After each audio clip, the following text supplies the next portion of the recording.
corporates in Kenya. He has worked with an NGO and the diplomatic world as well.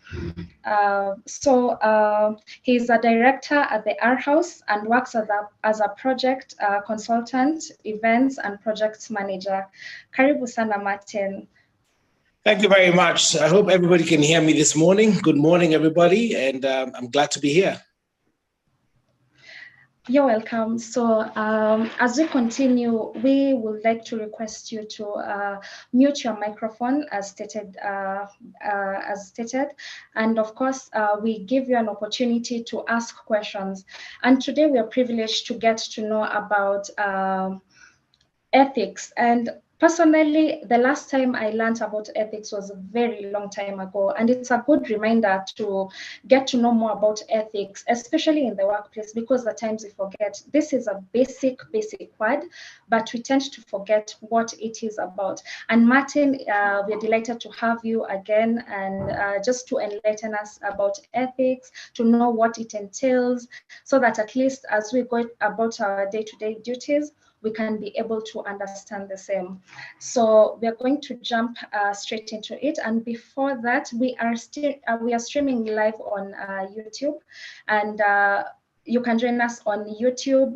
Live page is Picha Images, where we are streaming in live. And after this, we shall post the same on our YouTube page on Picha Images. So feel free to interact with us.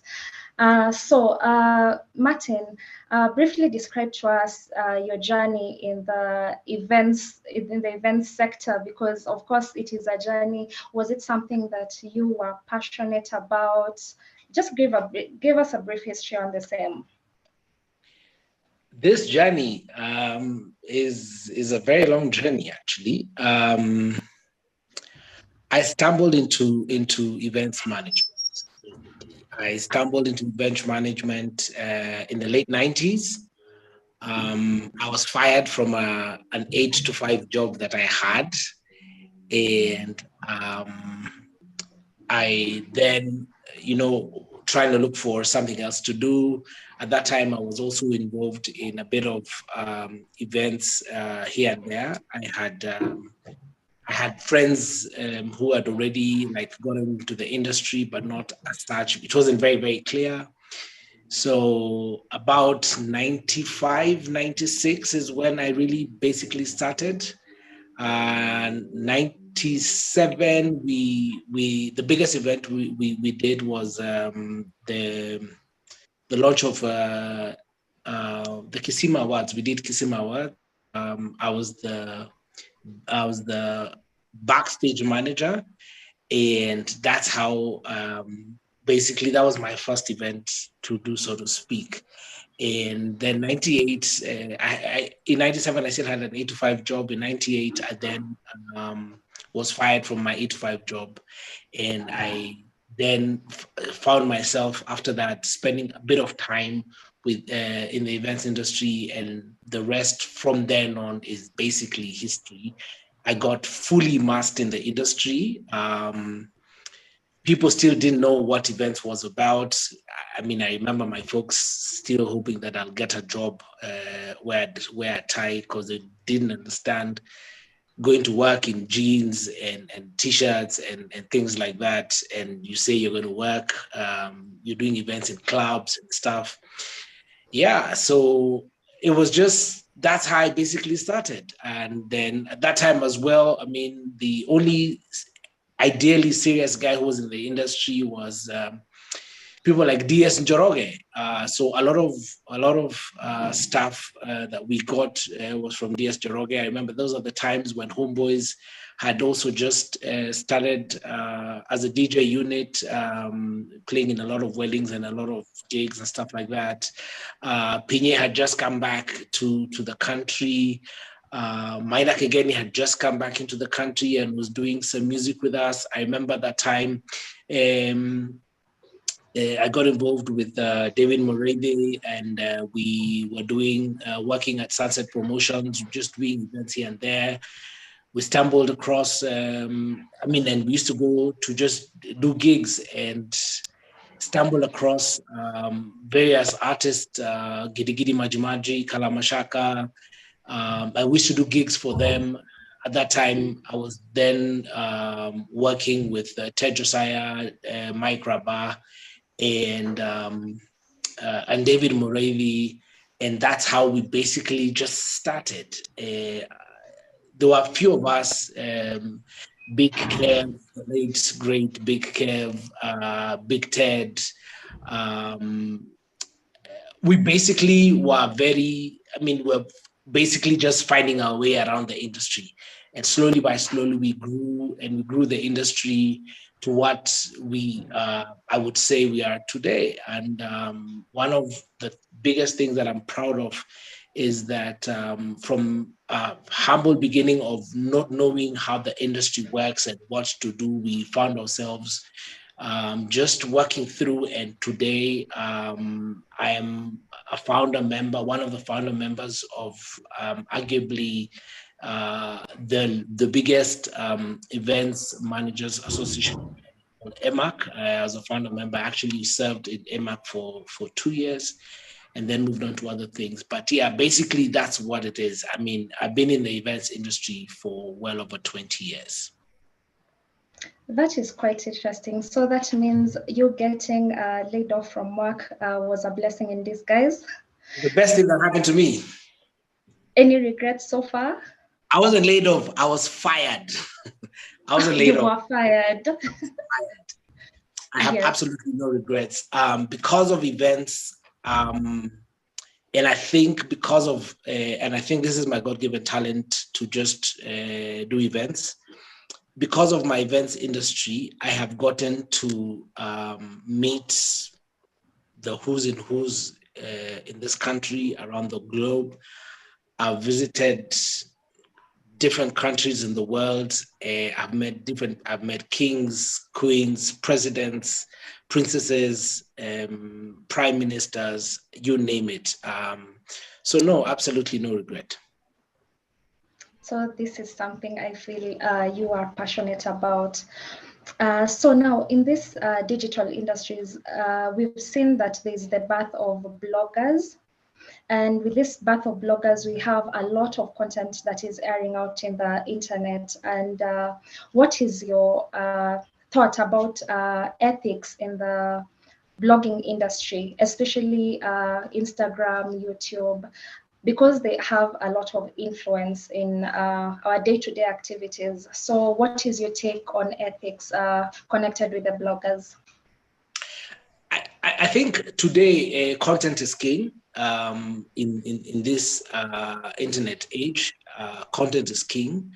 And it's basically, it's what you put out there that makes you who you are. Of course, some content is ethical, some content is not ethical. It depends on people's backgrounds. There's people who don't have a problem with unethical content. There's people who have a serious problem with unethical content. At the end of the day, it's basically it's what you choose to consume as a consumer of content. So, I mean, do we have a problem with ethical issues? Do we have ethical issues with bloggers and content in the internet? Of course we do, and it's a huge thing today. I mean, you guys remember the story? The back and forth that has been with Ezekiel Mutua about content in Kenya. And people saying, some supporting his thought about content in Kenya, others saying that some content is ethical, others saying some content is unethical. So there's a really huge divide in terms of ethical and unethical content that is in the social media. So it's basically up to an individual to decide what's good for them and what's not good for them. But it's a huge issue. Yeah, it is. Yeah. So I know it will take a bit of time for us to get back on track, especially when filtering out good content and what is not good content. So over time, probably that shall be worked up on. Let's move to the work industry, because that is where most people are in. We can say that in Kenya, most people are employed, and there's this issue between employers and employees, and most employees do not know that there are unethical behaviors that happen, especially with employers. And one of the things we see that there's a lot of probably sexual harassment. There's a lot of unethical behavior that employers do towards the employees.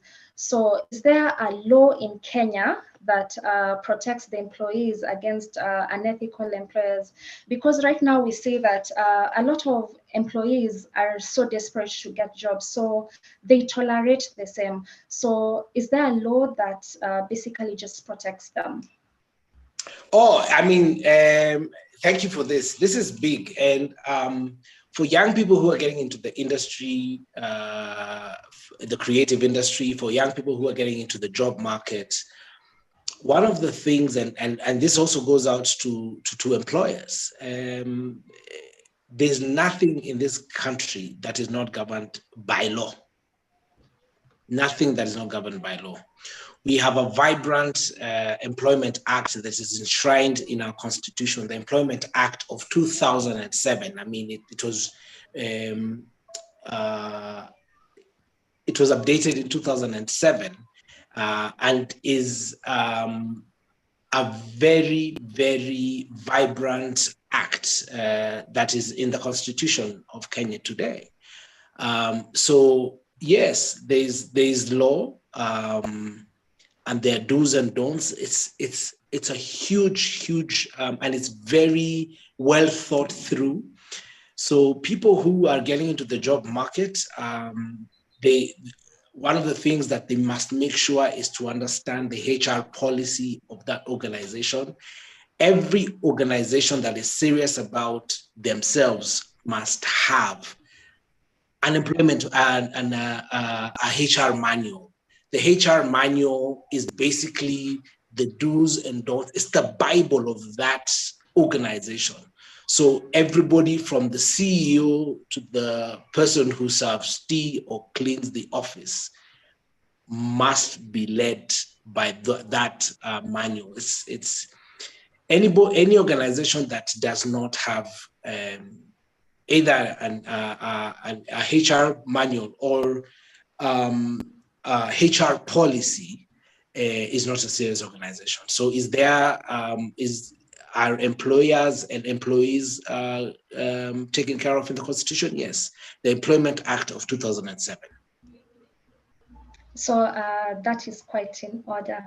And I was employed about 2 years ago in another organization, and personally, as I was in the position that I was in, it comes to a point where an employer would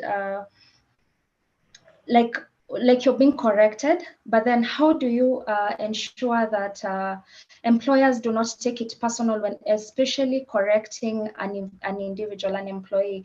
Because most of the time probably there is this thing of favoritism in the organization, and you will say that how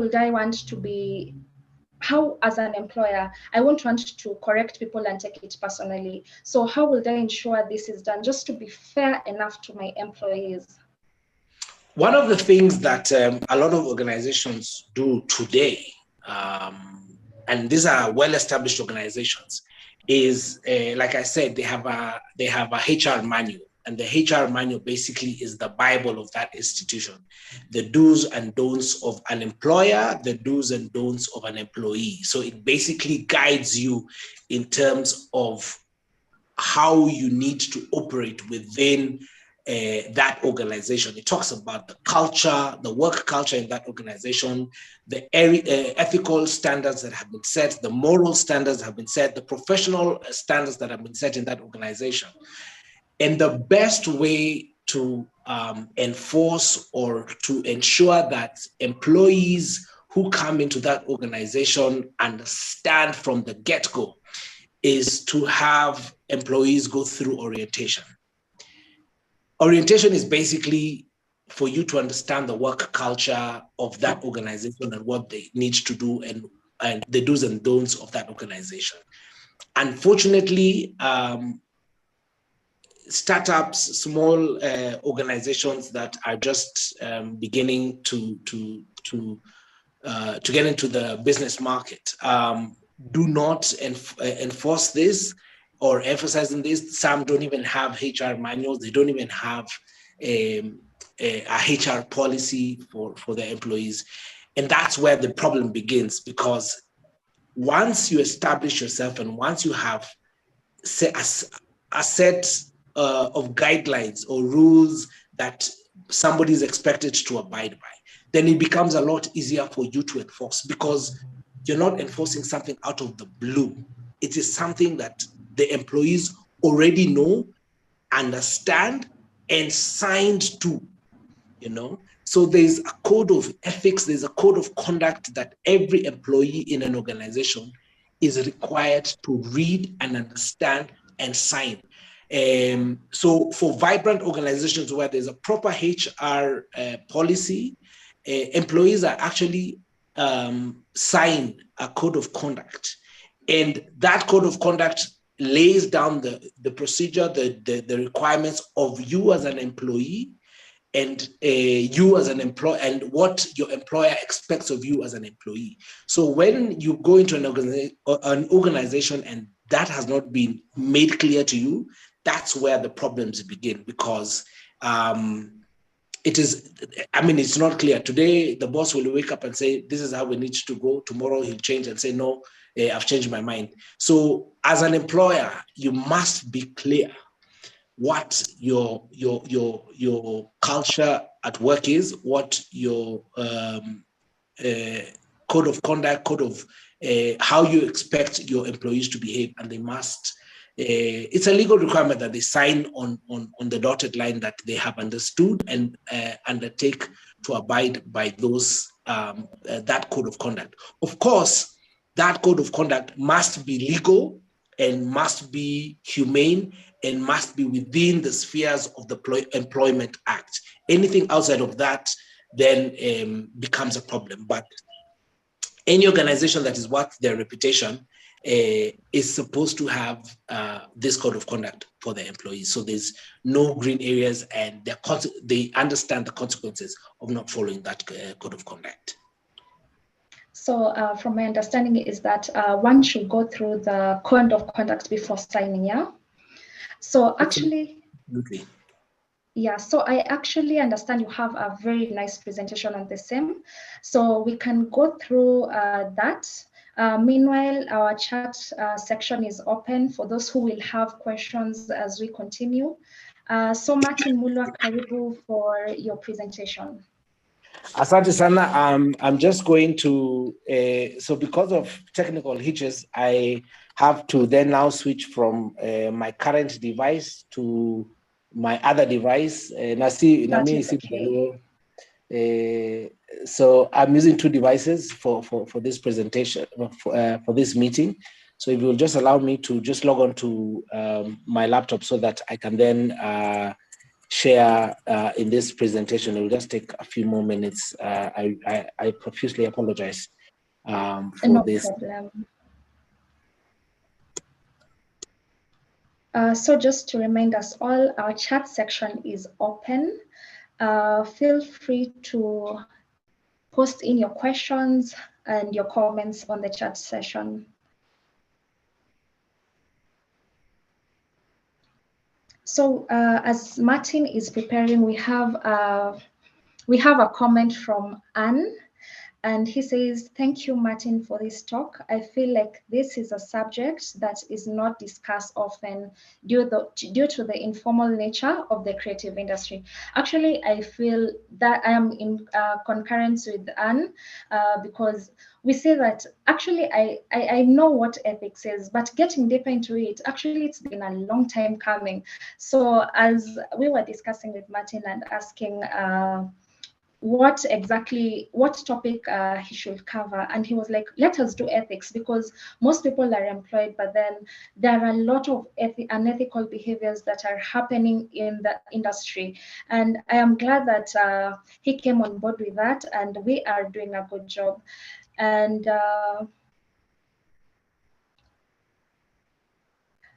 Thank you so much for joining in. We are pleased to have you. Still to remind you, we are a community of photographers.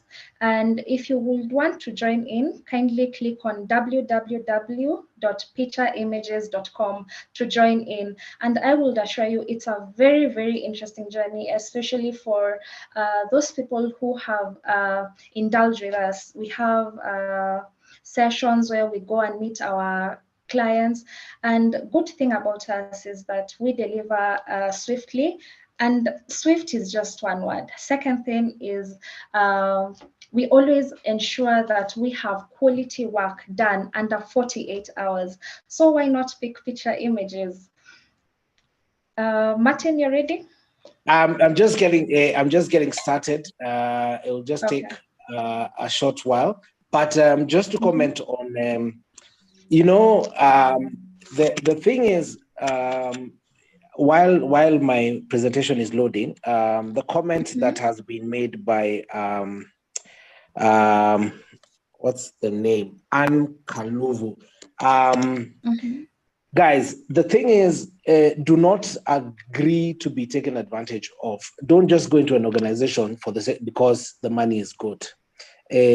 As an employee, you have a right. You have rights as an employee. So it's important to understand what is expected of you.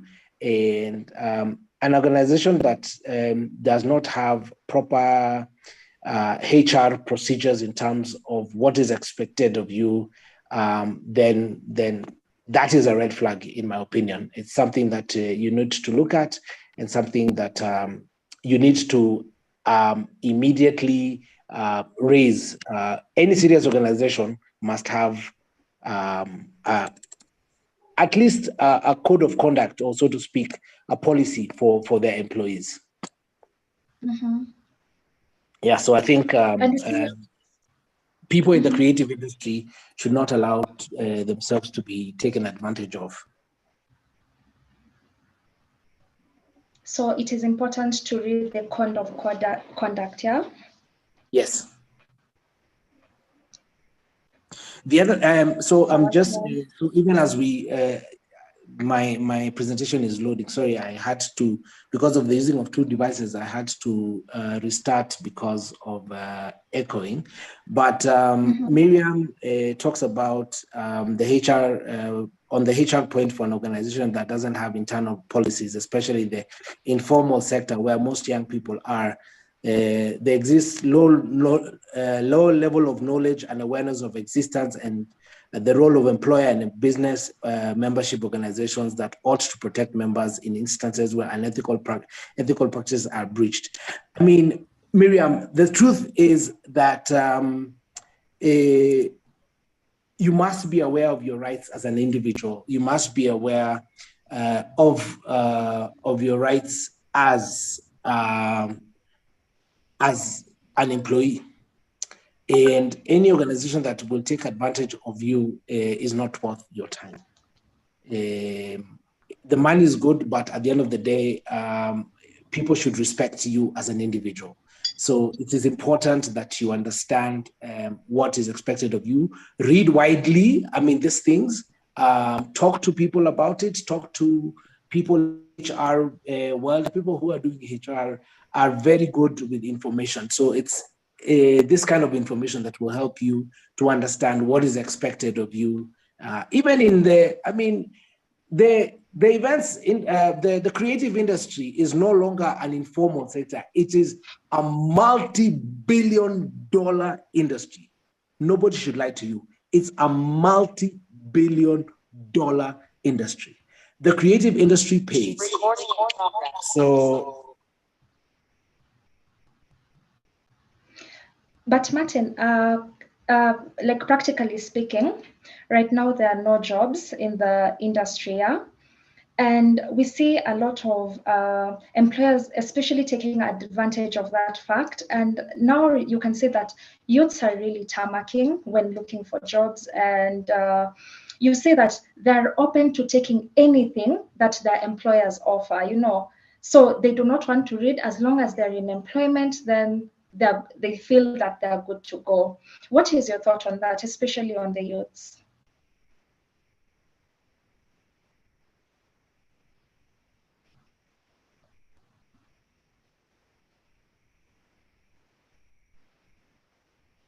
I think all right. Can you hear me? Yes, we can.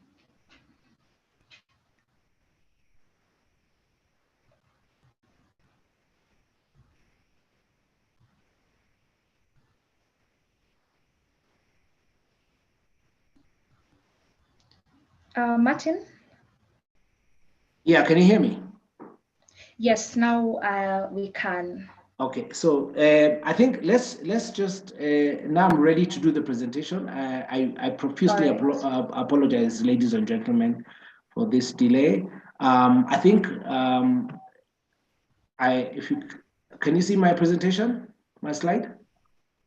Yes, we can. Okay, so let us begin this presentation, and I'll basically just it's basically the work ethics in the creative industry today.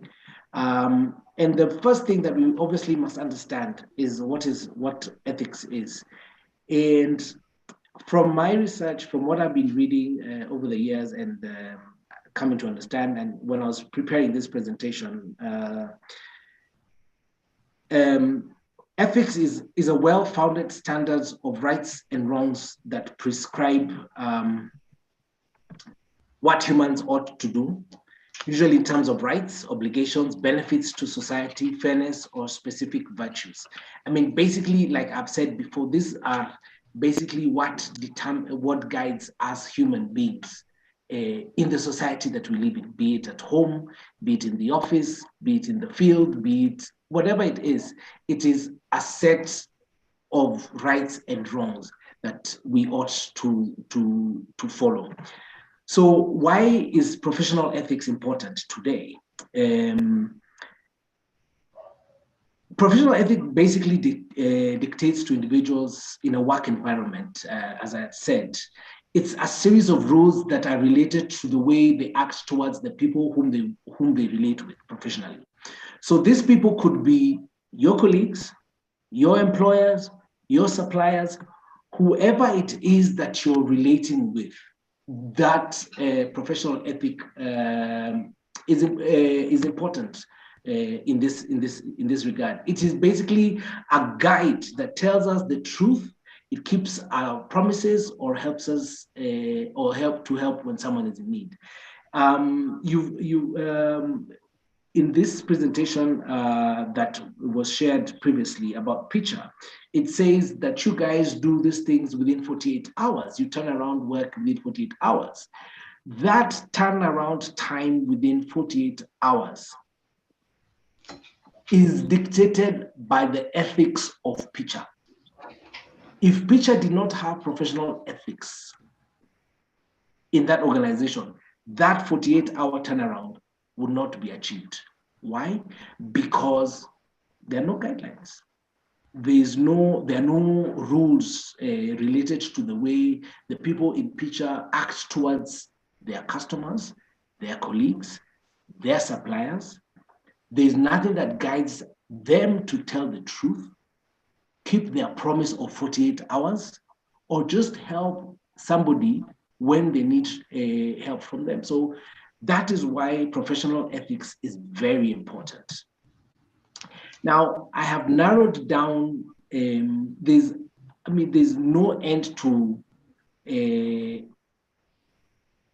what we can call professional ethics, but I have narrowed this to 5 key important areas, which, in my opinion, from my years of experience in the creative industry, play a huge role in what we in the creative industry end up becoming in terms of professionalism and the products and services that we deliver to our clients.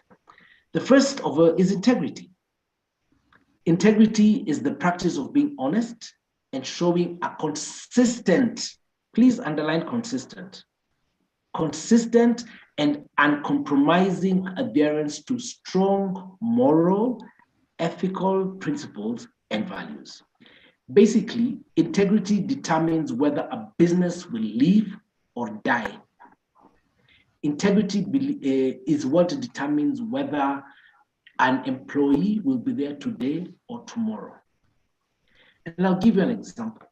If you're quoting to a client as a business, and you tell them that for this service, I will charge you X. And then you get the work done. And then halfway through, you decide, hii kazi ni mingi sana. So I will charge you XY. So you move from X, now you're charging XY. It has a way of, unless you're able to clearly justify why you have moved from your previous position, it plays a huge role on your integrity as an individual and as a business.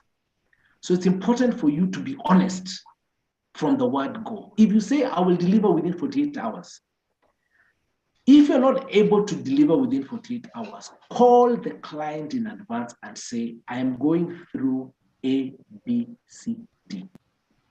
And because of A, B, C, D, I will not be able to deliver your work within this time. I had said that I will, but these are challenges that are beyond my control. And for that reason, I am unable to deliver your work. Let's put an example. You've done say like a wedding or a burial or a corporate event, and you've told the client that the event happened last night. It was a cocktail for a certain company, and that you've told them that by tomorrow 10 o'clock, I will deliver the photos to you. I will send a link to you. And then you finish your work and you go home. And tomorrow morning, the client is expecting you to deliver the work at 10 o'clock. You get home, you sleep, you wake up in the morning. As you get to the office, either you're carrying your bag in a matatu or it's in the car, and then you decide, let me stop and get a coffee. As you stop to get a coffee, your laptop is taken. You will not be able to deliver the work at 10 o'clock because you do not have the laptop to download the work, to create a link, to download the work and create a link to send to the client. Now, it is upon you to call the client and say, I know I told you at 10 o'clock that I will deliver this work, but I have just lost my laptop, it has been stolen. So allow me some time to get another laptop so that I can deliver the work to you. It will save your integrity because you're being honest and you're showing a consistent and compromising adherence to your word. In business and in the world, we say your word should be your bond. What you say is what you get. So integrity is of utmost important to you as a business and to you in the creative industry as an employer or as an employee. If you say, I'll get to work at 8 o'clock, please be at work at 8 o'clock. The other thing that the other area that we need to look at in the 5 important work ethics behavior is honesty. And what is honesty? And in my very basic explanation of honesty is being an honest individual, meaning that you do not deceive others by giving out misleading information. Just be honest. Did you do the work? No, I did not do the work because of A, B, C, D.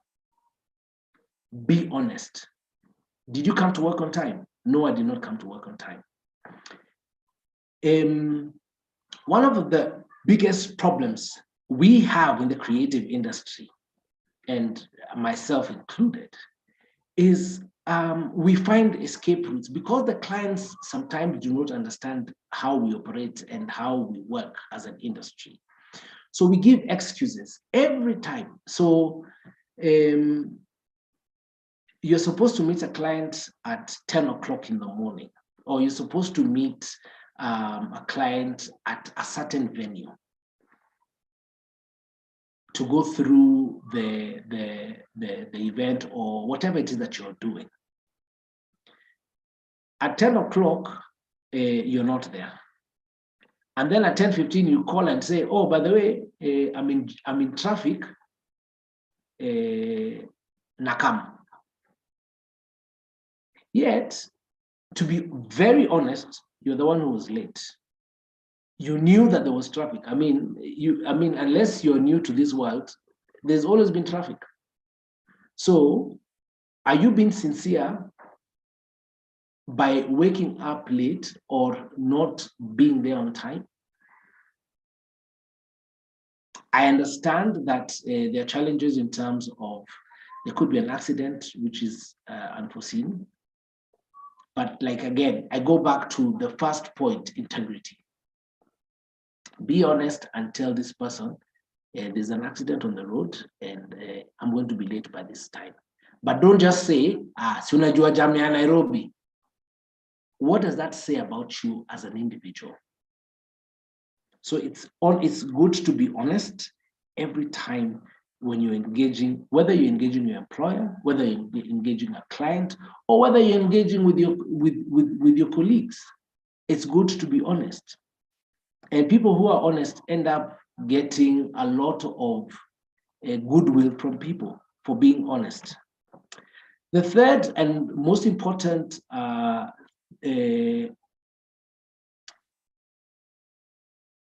is discipline. And basically, in my own very basic understanding, so that everybody understands, my description of discipline is the practice of making people obey rules or standard of behavior. I mean, discipline. We've had discipline issues from the time we were kids.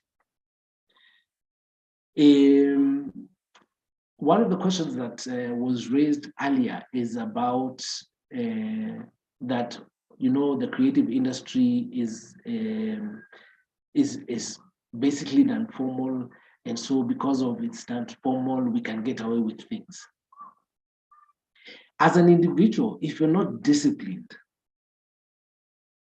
then you're going to have problems from the word go. And I can tell you for free, people who have had challenges and have not acted on those challenges from primary school will not change when they get to employment.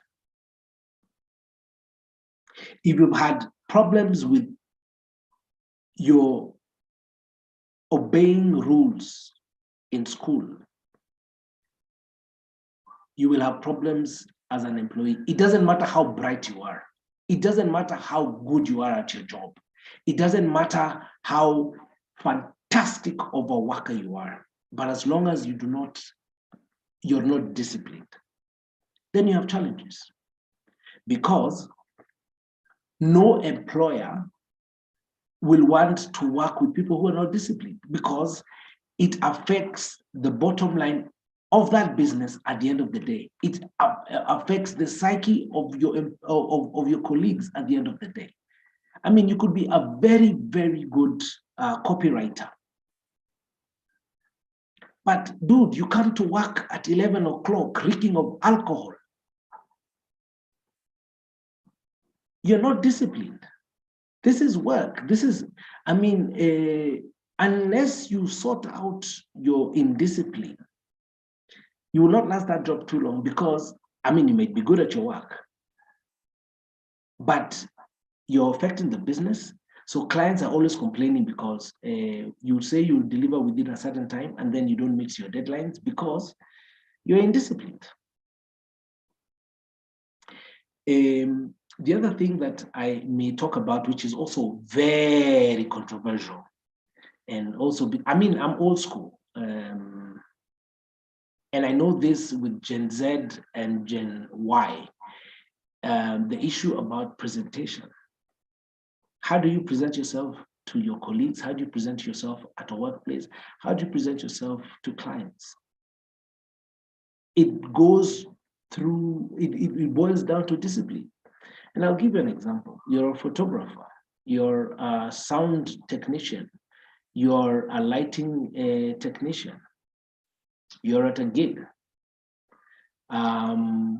This is a high profile event that you are either covering or supplying services to. And you're rocking there with tattered, I mean, I have absolutely no problem with the, I don't know if they're called tattered or, I mean, what are they called? Ripped jeans. And then over and above the fact that they are ripped jeans in a white, in a black tie event, those jeans are not only ripped, they're dirty, and then you're saggy, and you're showing people your underwear. What does it say about you as an individual? Everybody's in a black tie, they're looking good, it's a corporate function. I mean, I know this is controversial, but what are the rules and the standards of that organization? People have spent time to deck out.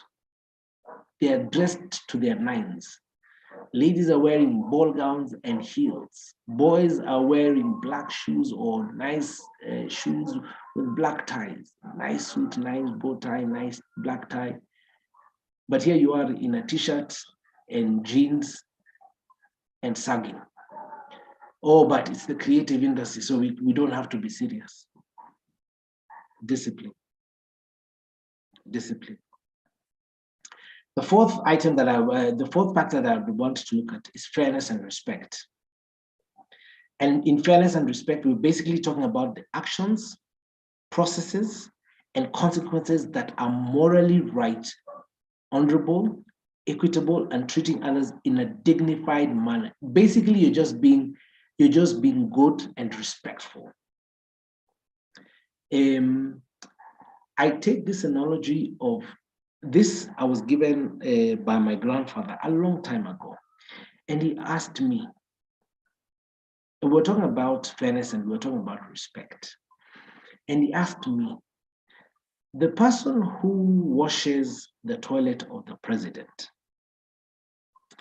that man is probably not paid a lot of money because all he does is just wash the toilet. And then my grandfather asked me, who uses the toilet the president uses? I said, it's only the president alone. If the president uses a toilet once, twice, 3 times, 4 times, 5 times, and that toilet is not cleaned by the person who cleans it, who is that lowly paid person? And because the president is the president and does not respect them and does not treat them with fairness, do you think he will do a good job? I said no. But who else has used that toilet? It's only the president. So the president needs that person down there to make sure that his toilet is clean. So he must treat them with fairness and respect so that he can be going into a clean toilet.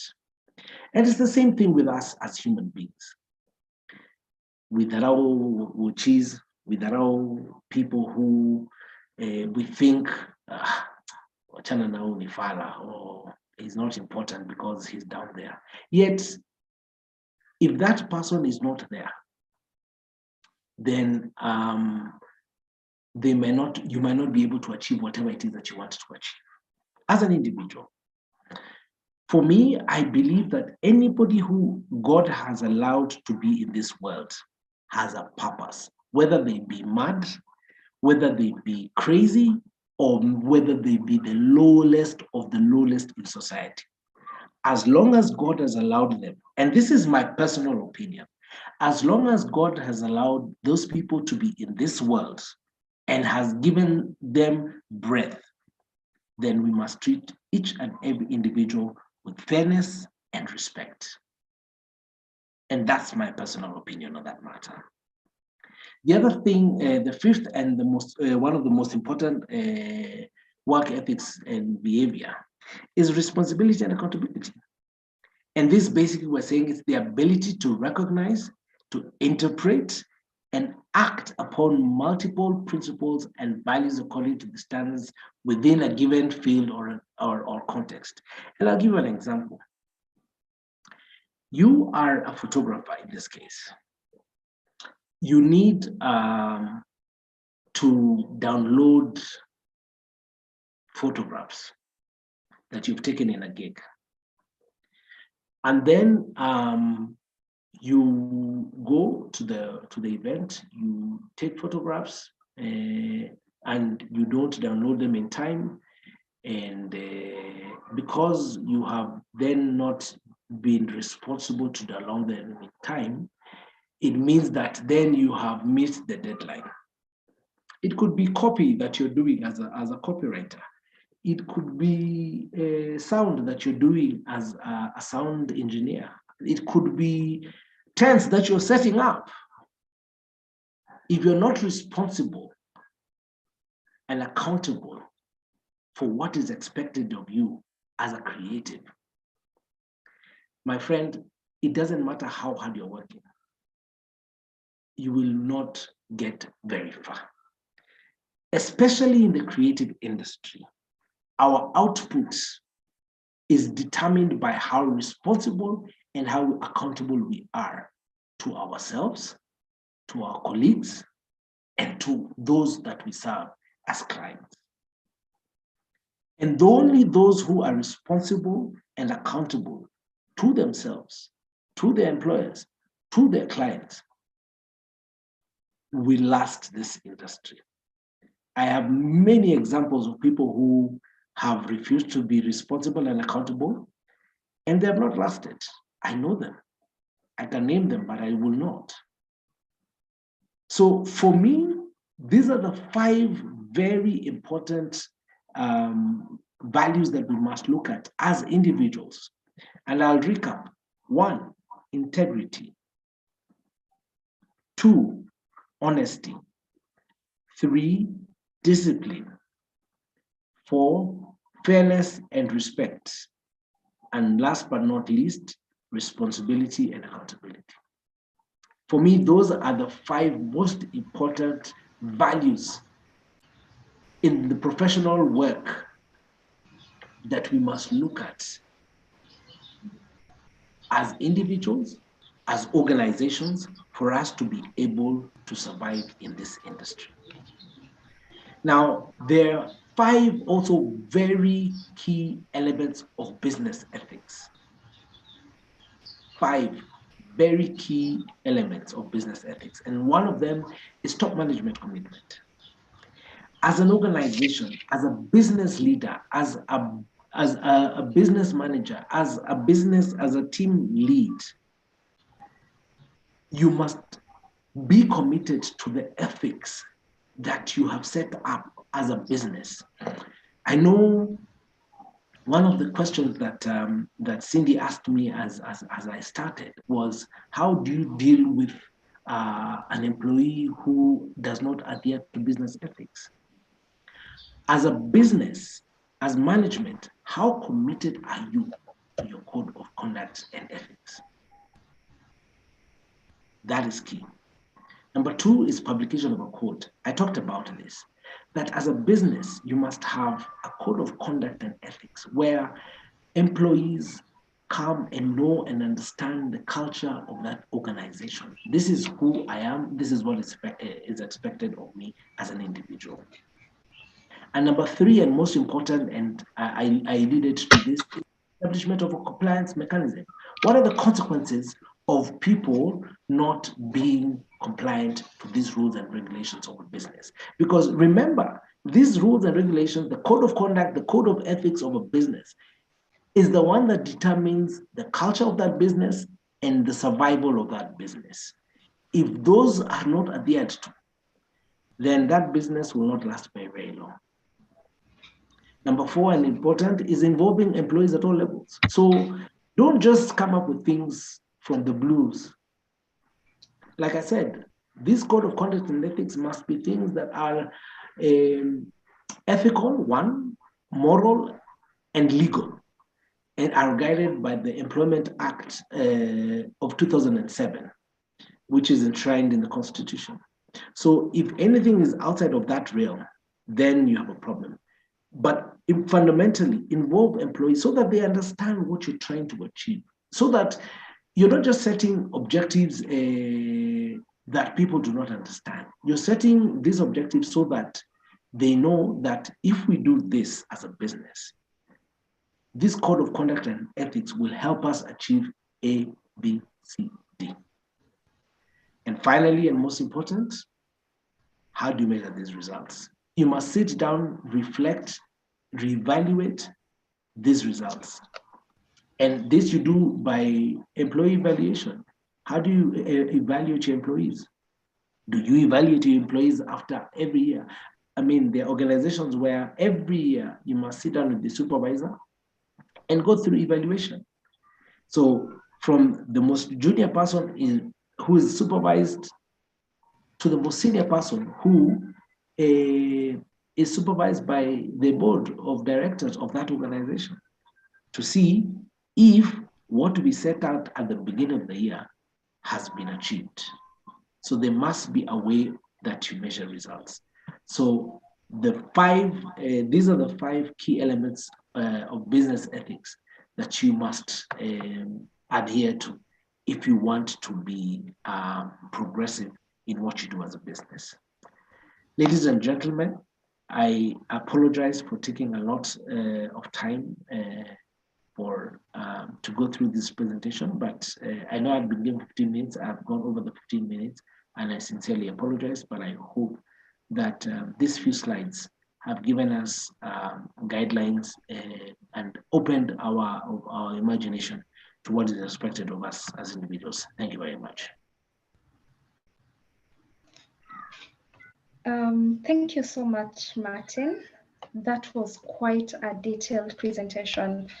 And for me, I always have a take home. And for me, trust is a very essential thing in the creative industry.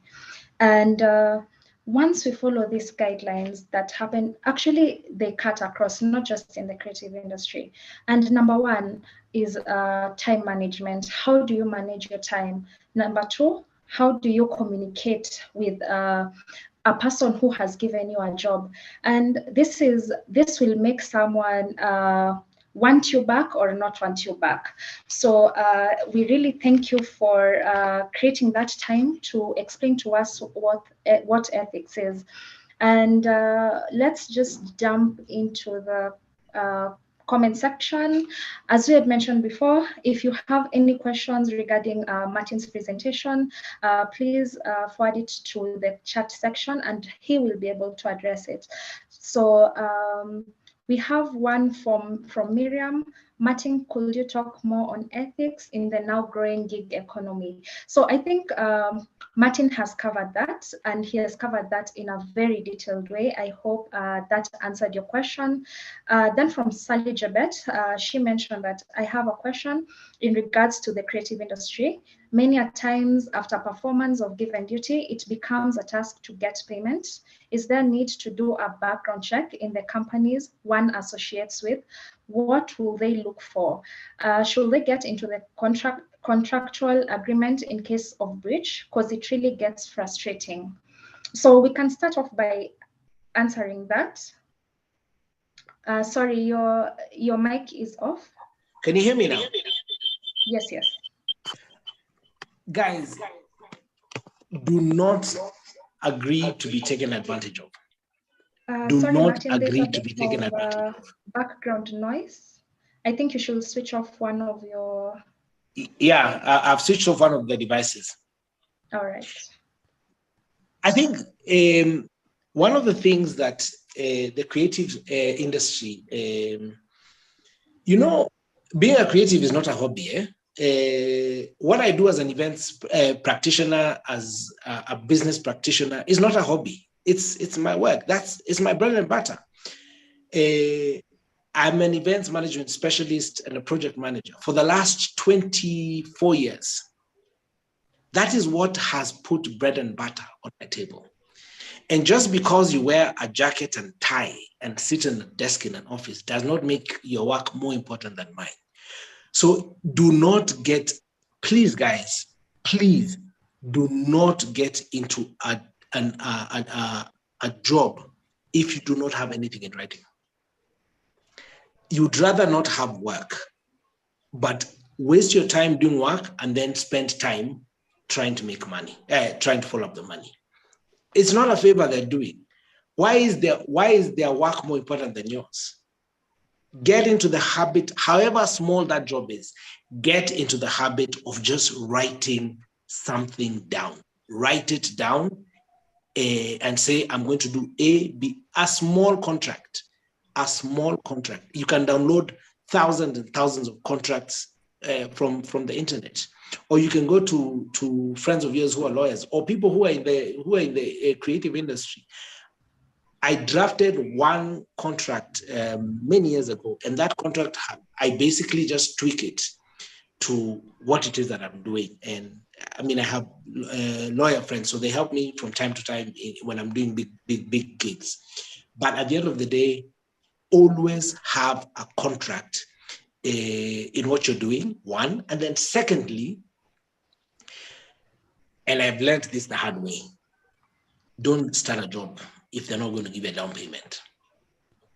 Do not finance somebody's work from your pocket. Ask for a down payment. My standard is 70% upfront before I move.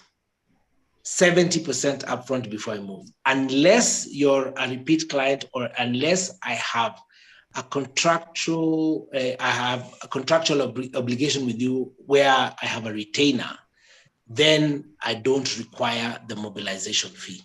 But you cannot come to me and tell me, I want this gig, I want you to do this gig. The gig costs 3 million, and they say, you do the gig, and then badai. Mm-hmm. Ask for mobilization money, so a down payment, and always sign a contract. Sign a contract. And when you sign a contract, people will start respecting you as a creative. Yes, actually, I liked the fact that you brought out the issue of respect, because doing things casually, of course, will never get one anywhere, right?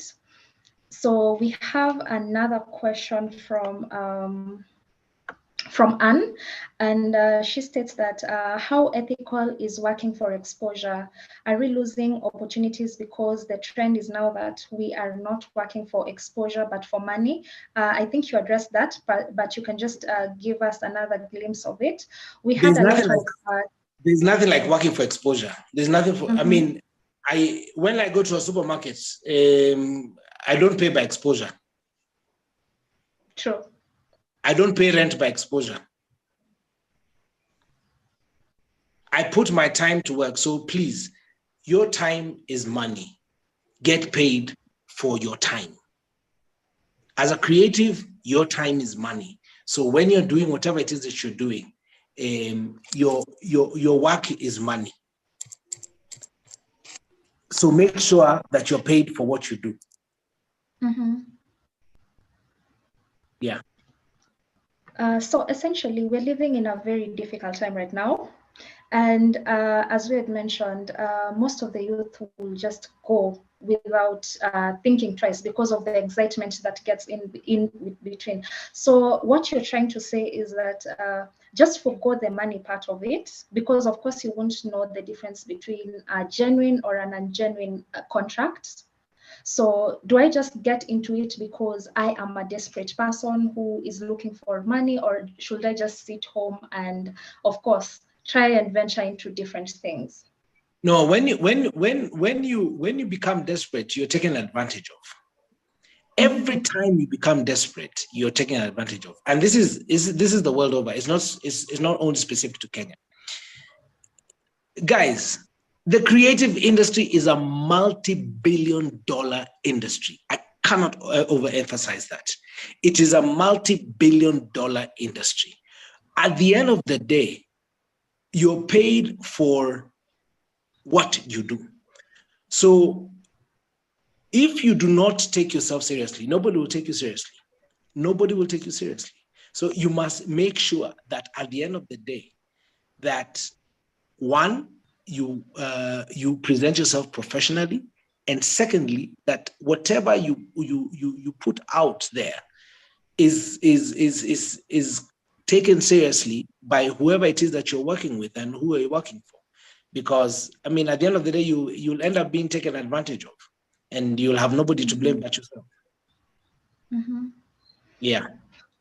That really quite makes a lot of sense. And just another question from Anne. We've had a lot of trending topics with some of the creative bigwigs. And apart from trending on Twitter and other social media platforms, we don't see much happening. What do you think how do you think a victim should go around it?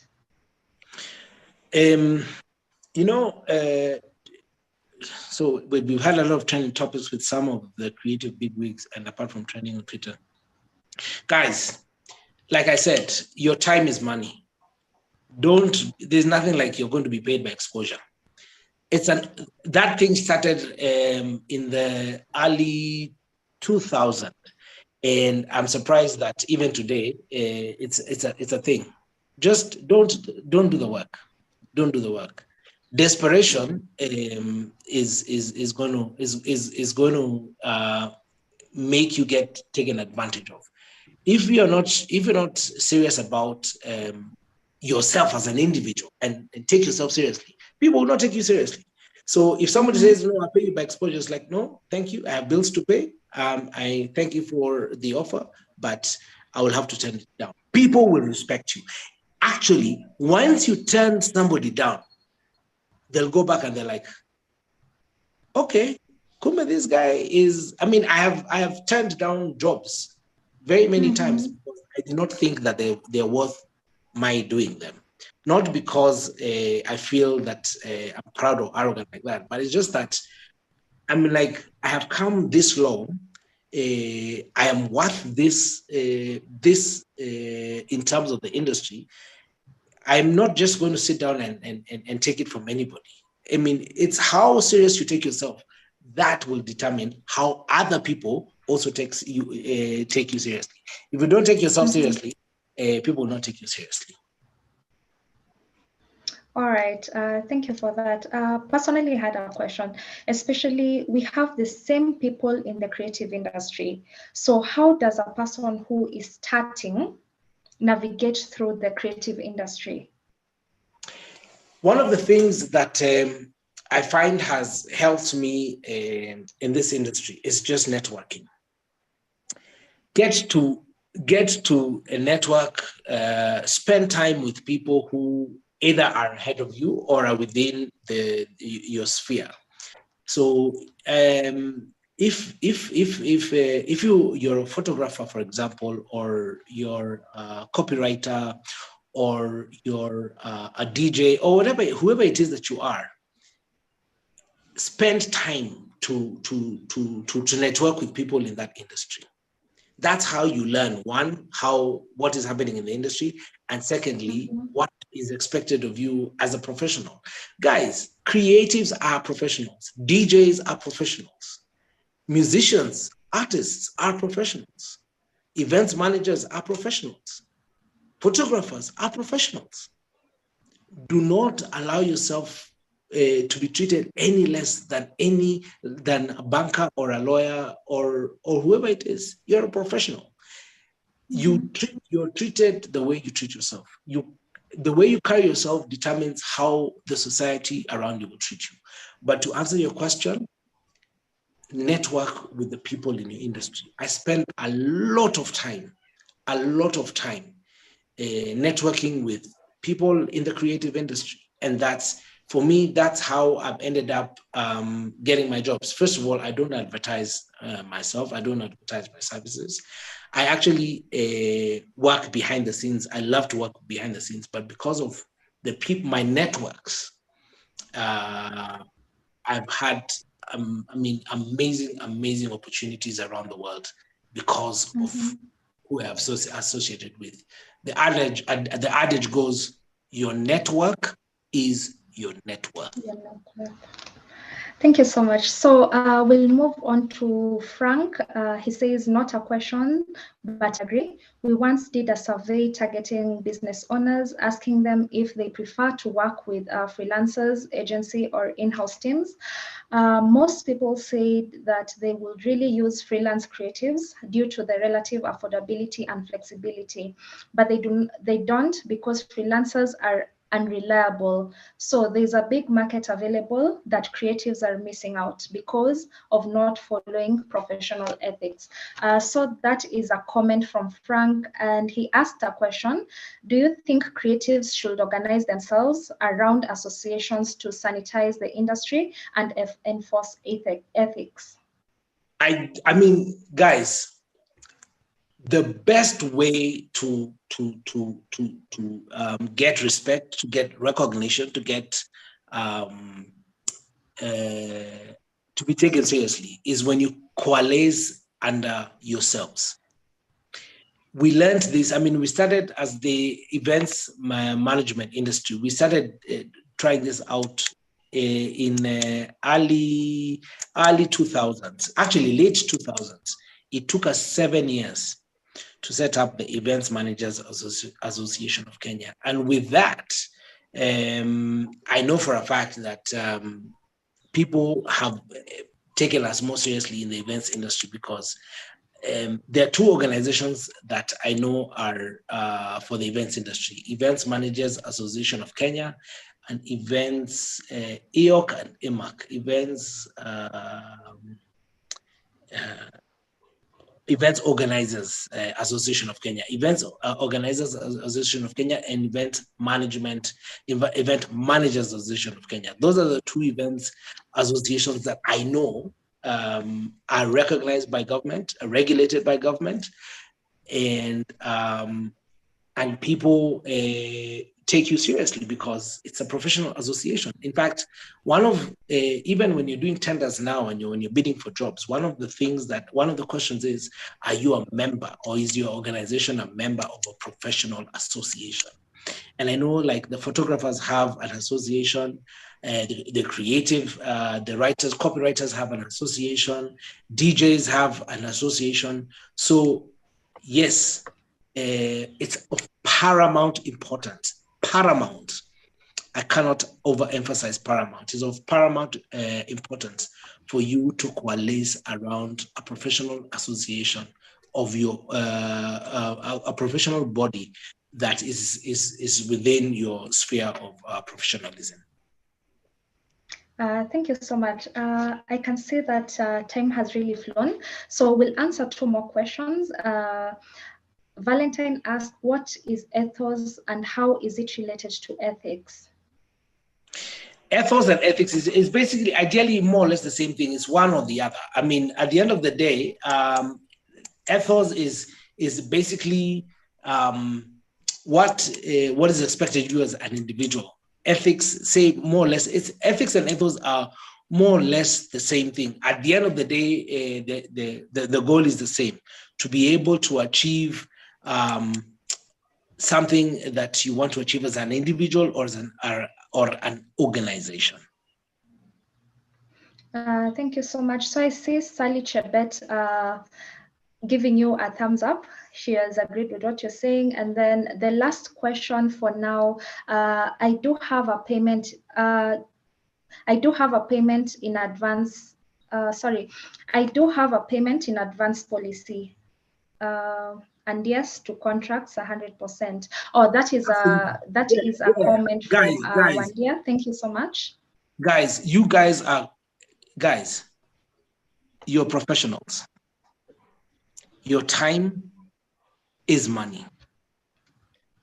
You're only taken as serious as you want to be if you take yourself seriously. If you don't take yourself seriously, then nobody will take you serious.